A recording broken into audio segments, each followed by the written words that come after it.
Bismillah. Assalamualaikum warahmatullahi wabarakatuh. Selamat sore, salam sejahtera untuk kita semua.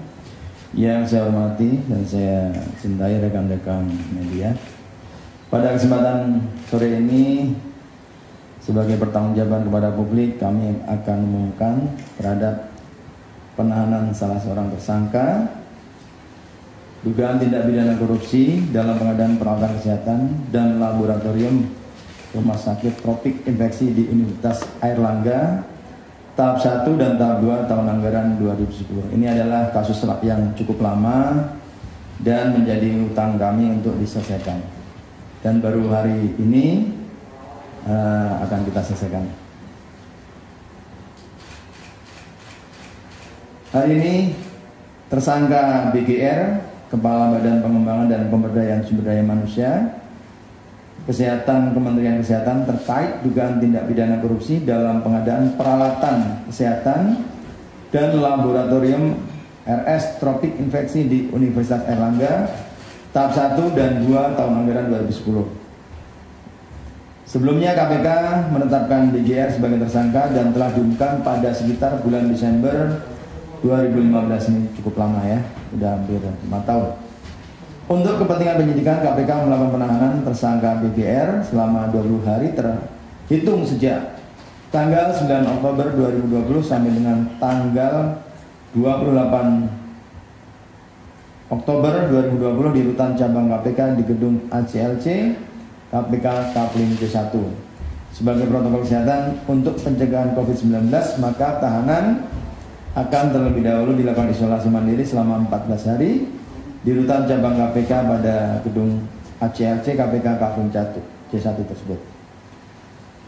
Konstruksi perkaranya, pada akhir tahun 2008, Zulkarnain Kasim selaku Sekretaris BPP SDM Kesehatan diperintahkan oleh Siti Fadila Supari, Menteri Kesehatan RI mantan, agar anggaran fungsi pendidikan digunakan untuk kegiatan pengadaan alat bantu belajar mengajar APBN, pembangunan dan pengadaan alat-alat kesehatan RS Tropik Infeksi Universitas Airlangga.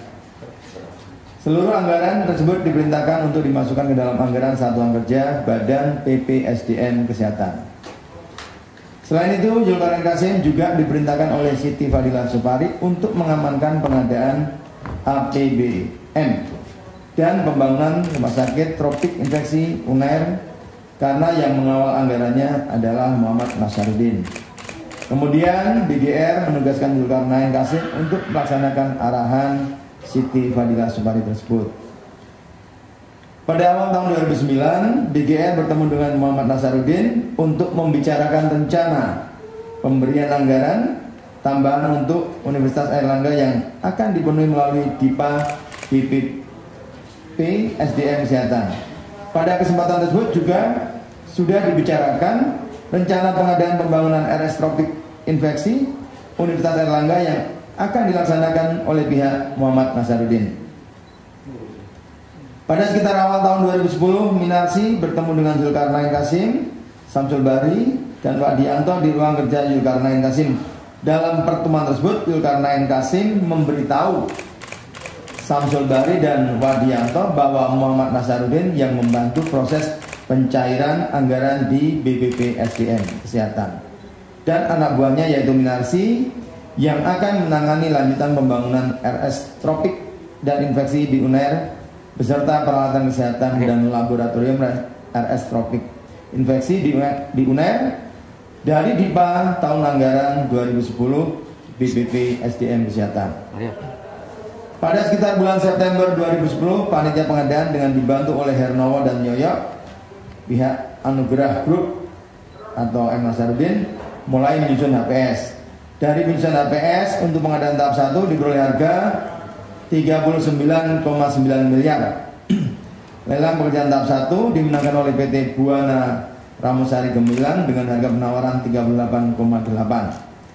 Kemudian penyusunan HPS untuk pengadaan tahap 2 diperoleh harga 50,6 miliar dan dimenangkan oleh PT Marel Mandiri dengan nilai penawaran sebesar 49,1 miliar. Pada sekitar pertengahan tahun 2009, Minarsi pernah memberikan uang sebesar US dollar 17.000 kepada Zulkarnain Qasim dengan perincian US dollar 9.500 untuk Zulkarnain Qasim dan 7.500 untuk BGR. Pemberian ini diduga sebagai bentuk ucapan terima kasih atas diizinkannya pihak PT Anugerah atau Permai Group untuk melaksanakan pengadaan alat bantu belajar mengajar tahun 2009 oleh PT Mahkota Negara dan rencana pengadaan alat-alat kesehatan dan laboratorium RS Tropik Infeksi Universitas Airlangga tahun 2010 dan PT Buana Ramosari Gemilang dan PT Marel Mandiri. Dugaan kerugian keuangan negara atas perbuatan tersangka sebesar 14,1 miliar. Atas perbuatan tersangka BGR disangkakan pasal 2 ayat 1 dan atau pasal 3 atau pasal 12 huruf A atau B dan atau pasal 5 ayat 2 dan atau pasal 11 Undang-Undang Republik Indonesia Nomor 31 Tahun 99 yang telah diubah dengan menjadi Undang-Undang Nomor 20 Tahun 2001 tentang perubahan atas Undang-Undang Nomor 31 tentang pemberantasan tidak pidana korupsi, junto pasal 55 ayat 1 ke 1 Kitab Undang-Undang Hukum Pidana. Dan memang ini cukup lama ya, dari tahun 2015 baru sekarang dituntaskan karena memang begitu banyaknya kasus carry over dan keterbatasan jaksa penuntut umum di KPK yang overload terhadap perkaranya. Mungkin itu, terima kasih. Terima kasih sudah nonton. Jangan lupa like, subscribe, dan share ya.